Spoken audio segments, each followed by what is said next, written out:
Radhe Radhe everyone. भगवान श्री कृष्ण आप लोगों के ऊपर हमेशा अपनी कृपा बनाए रखें। आज हम बात करेंगे रंभा एकादशी और गौवत्स एकादशी के बारे में। गौवत्स एकादशी और रंभा एकादशी की कथा आज हम आपको सुनाएंगे। आज है एकादशी। एकादशी वाले दिन कथा सुनने से बहुत ही ज़्यादा पुण्य की प्राप्ति होती है। यह व्रत कार्तिक कृष्ण पक्ष एकादशी को किया जाता है। इस दिन भगवान केशव का संपूर्ण वस्तुओं से पूजन कर नैवेद्य तथा दक्षिणा बाँटें तथा कहानी पढ़ें।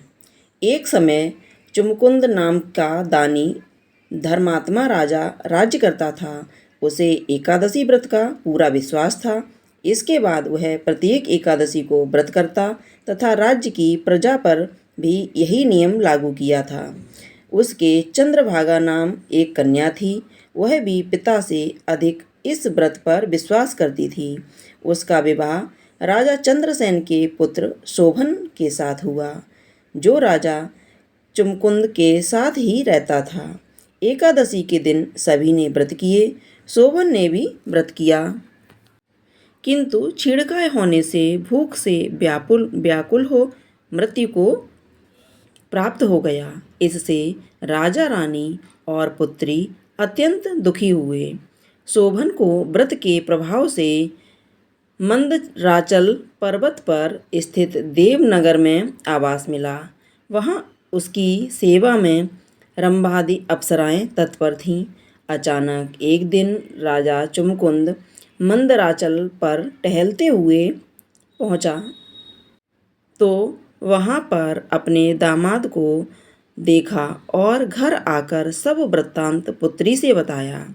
पुत्री भी समाचार पाकर पति के पास चली गई तथा दोनों सुख से ही पर्वत पर रंभादिक अप्सराओं से सेवित निवास करने लगे। अब हम आपको यहाँ पर गौवत्स एकादशी व्रत की कथा सुनाएंगे। यह व्रत कार्तिक कृष्ण पक्ष द्वादशी को आता है। इस दिन गायों और बछड़ों की सेवा की जाती है। इस दिन प्रातःकाल स्नान आदि करके गाय बछड़े का पूजन करें, फिर उनको गेहूं के बने पदार्थ खिलाएं।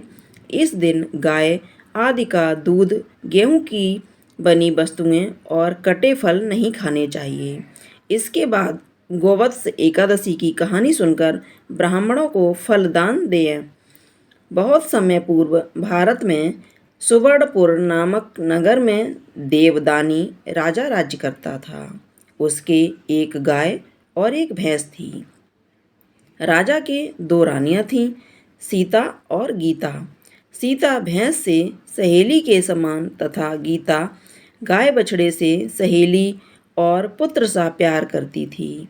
एक दिन भैंस सीता से बोली, हे रानी, गाय बछड़ा होने से गीता रानी मुझसे ईर्ष्या करती है।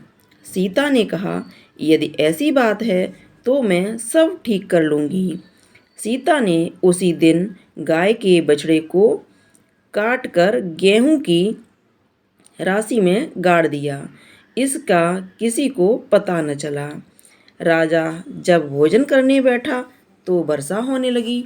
चारों ओर महल के अंदर मांस और खून दिखाई देने लगा।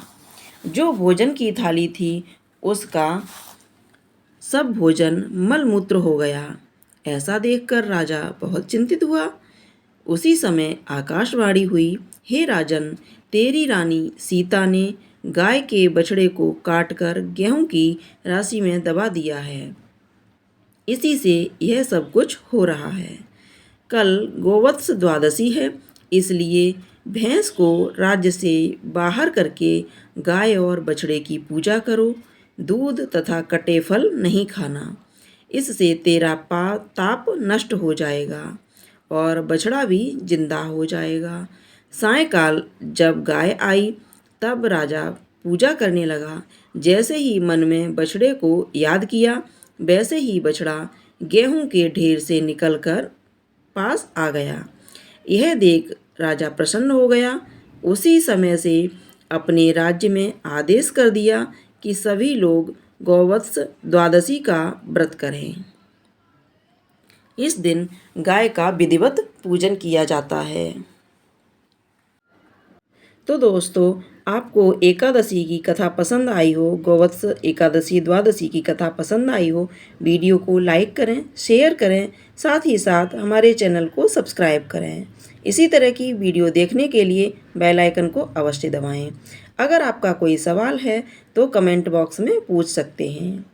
भगवान श्री कृष्ण आप पर सदैव अपनी कृपा बनाए रखें।